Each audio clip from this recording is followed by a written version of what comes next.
Thank you, Sam. I'm James Fraley, and I'm going to tell you all about operations. So, the Marina's convenience store will be open 7 to 7 Monday through Friday. We will be open a little bit later Saturday evenings. We will stay open until 10 p.m.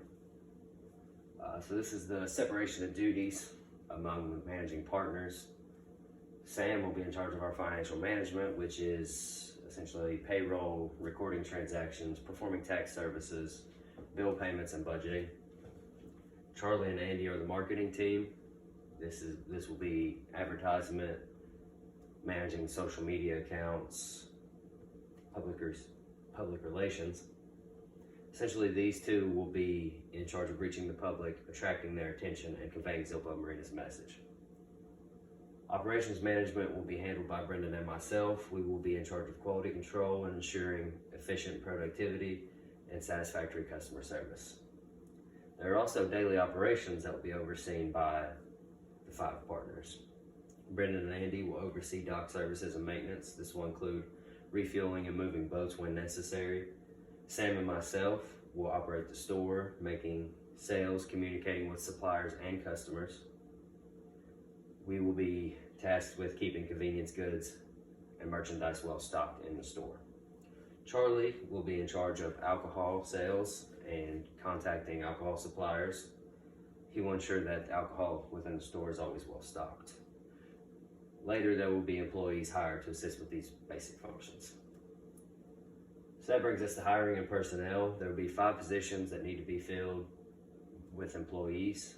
The cashier will be in charge of making sales, communicating with customers, and keeping an eye on the store. There will be a stocker in the store whose main task is keeping store shelves and merchandise racks stocked, as well as organizing the warehouse. And in the event that the store is very busy, they will be in charge of running the second cash register.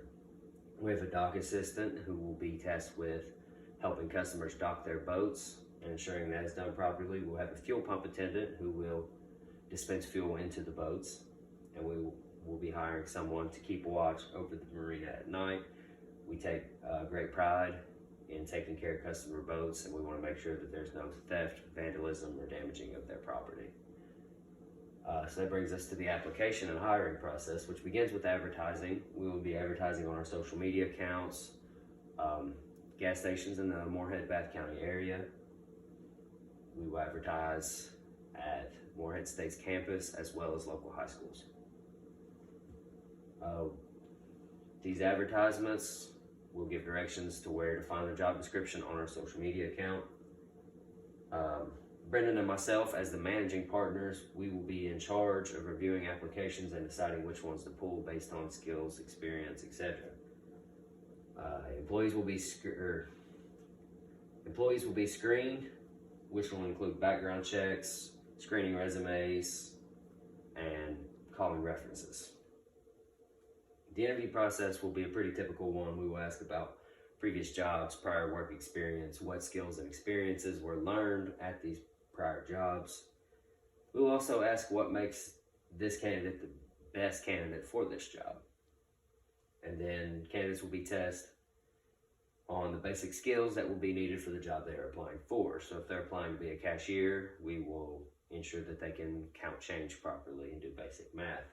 The fuel pump attendant will be tested on their ability to write customer names and keep track of the amount of fuel they dispense over the course of the day.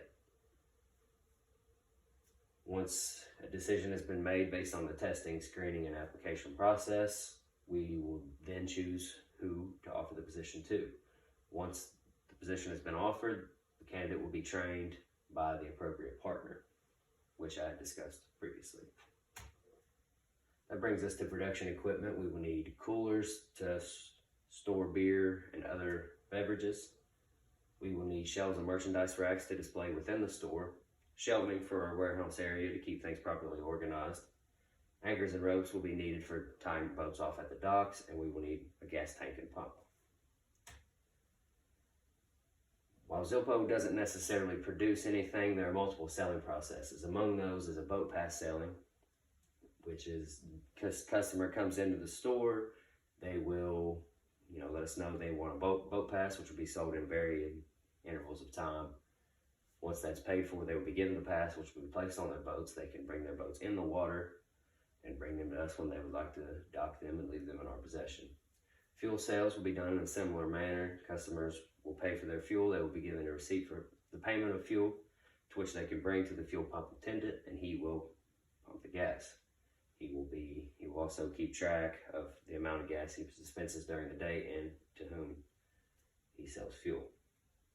Alcohol and convenience sales will be done obviously in the store. Customers will be within the store, make their alcohol and convenience selections, bring them to the counter. If they're buying alcoholic beverages, they will present their ID to show that they are above 21 years of age. Then their goods will be sold to them and they'll be free to go. There's a closing process for store employees. They will be in charge of locking up the stores, making sure proper machines are running, and vice versa. And they were to make sure that store shelves are properly stocked to begin the next day. That brings us to the hard strategy. There are a few options for a partner who wishes to leave the business. They can have their ownership valued and paid out over time. If they wish to, they can sell their portion of ownership in the partnership. If in this case, the remaining debt will be split among the partners who remain in the partnership. If it is a viable option, their owner's equity will be valued and returned to them. That is, if it is within the first 5 years of the partnership. In the event of an unexpected causation for leaving, such as death, illness, things of that nature, there are also multiple options. The portion of that partner's ownership can be divided evenly among the remaining partners. If the departing partner is still of a conscious mind, they can decide to sell their equity portion. And if it is an option, their equity value could be returned to a surviving member of their family. And with that, I will pass to Brendan for the conclusion.